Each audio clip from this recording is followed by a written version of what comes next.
there's a common phrase, the customer is always right. But are they?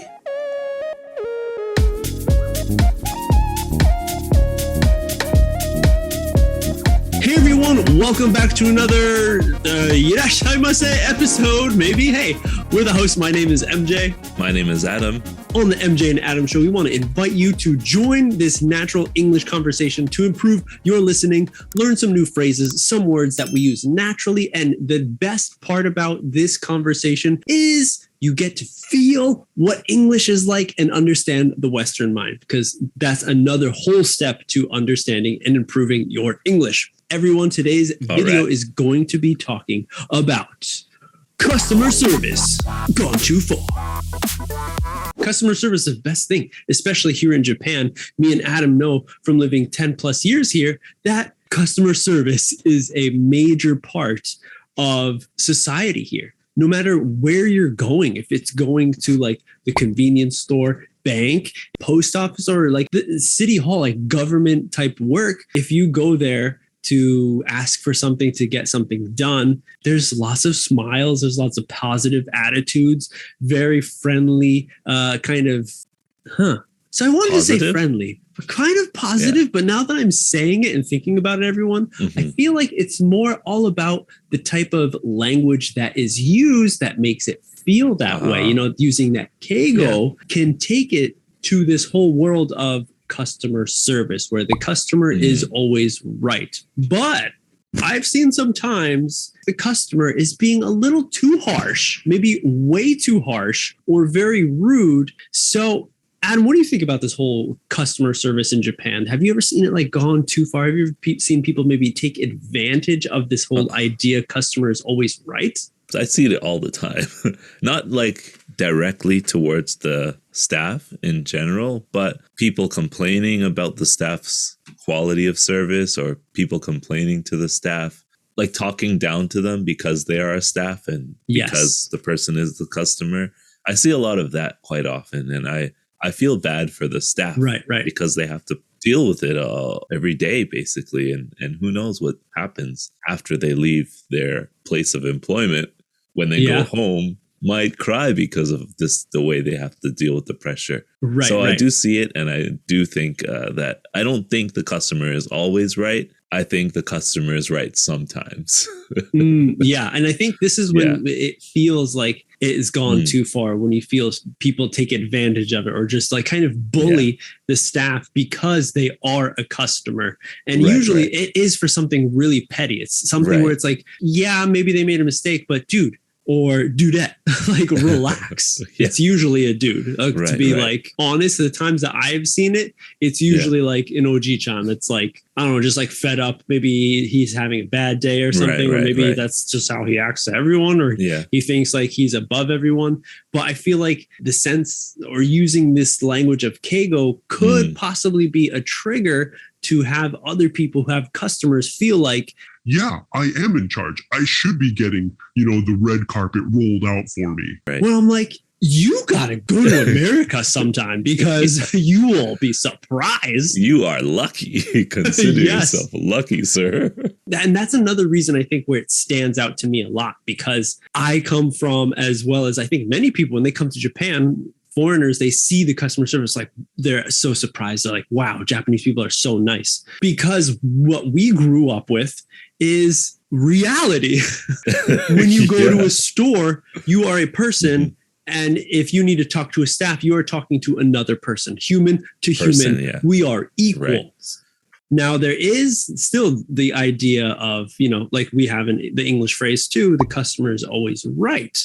But I feel like in Japan, I think it's Japanese, it's like, お客様は like 神様みたいな感じ. It's like, which is like, okay, we don't say that in English. God, we don't say that. It's not God. No. It's similar, but at the same time, if these kind of complaints that happen, omake, a little tip for everyone, nobody says claim in English. I just said it because I've been living in Japan way too long, and it's just like sounds natural to have a claim. No, it's a complaint. It's a complaint. When I see these stupid complaints of really small things, if you are in America, probably maybe like more than half the time the staff is going to talk back and be like, sir, you're wrong. Like, I don't think so. And some of the time it's going to be straight and direct, and you might even get some sarcastic comments or comments that are really directed back at you in a negative light. So yes, especially again, if you're like bullying, if it's taken out of hand, that's when the staff will fight back, and even the management will be like, sir, like actually, or ma'am, like, no, this is our policy. Like you can't do that. Right. Like they'll put their foot down. And not only the staff, not only the management, but other customers in the store, if they see you picking on or bullying another staff or another human being, they might step in and say, hey, man, take that outside. You shouldn't be here. Get out of here. Like, we don't want to be in this presence of your negativity. So get out of the store from another customer. It's a very interesting thing because, again, on both sides, in both, probably most countries, you can see this happening where there's customers, many customers, maybe a lot of retail. You can see this happen more often. I've seen it, a lot at the supermarkets, even some like simple things where it's like not making eye contact to the cash register staff, not saying anything, just like nodding or like just no words, We're living in 2022. Okay. Yeah. There's a lot of futuristic type things, but there's still people on the other side. It's not a robot yet.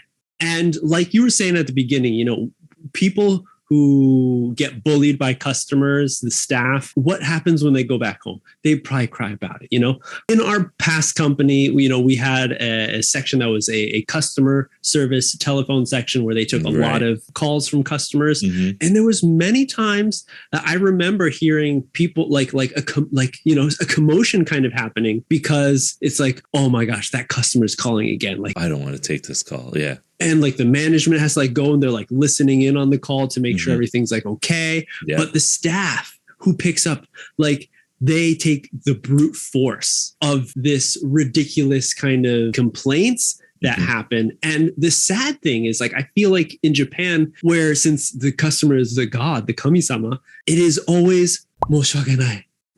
The staff always has to bow their head and say that they are wrong. And I'm like, you should not do that. Like, I guess it's just like a North American, the New Yorker in me is no, tell them to take their business elsewhere. We're done. Yeah. But that's not how the world works here.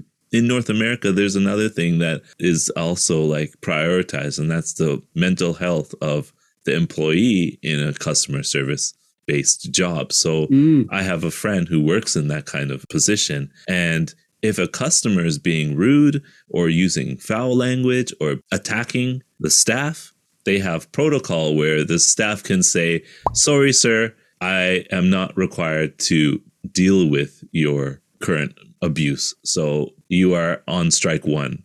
Please call back later. They are able to give the customers warnings about their misconduct. And that's really something that I feel might be necessary. I mean, we talk about like, the stress that happens in Japan, and like that could be a part of it. We see in North America staff who work at a place that they don't want to work there, right? But they're not forced to smile and look like pretty, happy, put on this facade. So the customers have a good experience. And where in Japan, it's added to the stress of you have to do this. You have to do this. Like, that's it. It's a part of like the job. And it's interesting to think like, like how much of the mental wellness, how could it change if methods like in North America are implemented, are put in place for people in those positions working those customer service areas where they can have protection from bullies. So let us know, everyone, down in the comments what you think about this subject, and you can go deeper and deeper. If you enjoyed this one, subscribe to the channel if you want more deep topics like this. That's it. We'll see you on the next step.